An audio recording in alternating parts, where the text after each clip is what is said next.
நான் எப்பவுமே சொல்லிட்டு இருக்கிற விஷயம் என்ன வந்து தமிழ்நாட்டுக்கு இல்லைன்னா தமிழர்களுக்கு வந்து பொலிட்டிக்கல் லிட்ரஸி கிடையாது. அவங்களுக்கு பொலிட்டிக்ஸே தெரியாது. ஏன்னா வந்து ஒரு ஸ்டார் வந்து ஓட்டு கேட்டு இருந்தா கண்டிப்பா நீங்க வந்து ஓட்டு போட்டுடும்.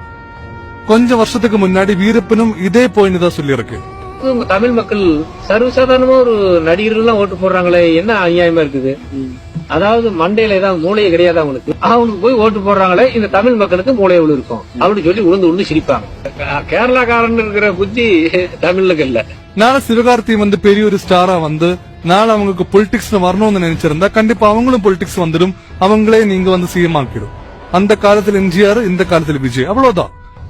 ஏன்னா வந்து டிவிக்கு ஒரு பொலிட்டிக்கல் ஐடியாலஜி கிடையாது, ஒரு பொலிட்டிக்கல் லிட்ரஸி கிடையாது. இந்த டைம் வரைக்கும் ஒரு ஓபன் பிரஸ் மீட் கொடுக்காத ஒரே பார்ட்டி வந்து டிவிக்கு மட்டும்தான்.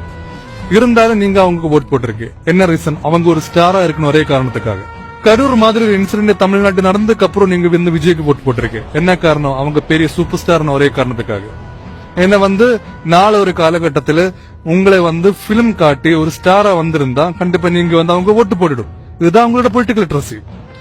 இந்த மாதிரி பொலிட்டிக்கல் லிட்ரஸி இருக்கணும் ஒரு நாட்டில கண்டிப்பா விஜய்க்கு வந்து வின் பண்ண முடியும். திருப்பிறக்குன்ற விஷயம், கரூர் இஷ்யூ, கபின் இஷ்யூ, அந்த மாதிரி எல்லா ஏகப்பட்ட விஷயங்கள் தமிழ்நாட்டு நடக்கும் போதும் ஒரு விஷயத்துக்கு கூட விஜய் ரெஸ்பாண்ட் பண்ணல.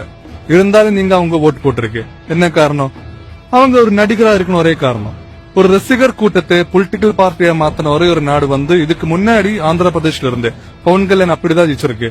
தமிழ்நாட்டிலும் அந்த அளவுக்கு முட்டாளான ஒரு மனிதர்கள் இருக்கேன்னு இந்த எலெக்ஷன் ரிசல்ட் வந்து காட்டியிருக்கு. எம்ஜிஆருக்கு அப்புறம் ஒரு நடிகர் வந்து சிஎம் ஆக போறேன். கண்டிப்பா தமிழ்நாட்டில் என்ன நடக்க போறேன்னு காத்திருந்து பார்க்கலாம்.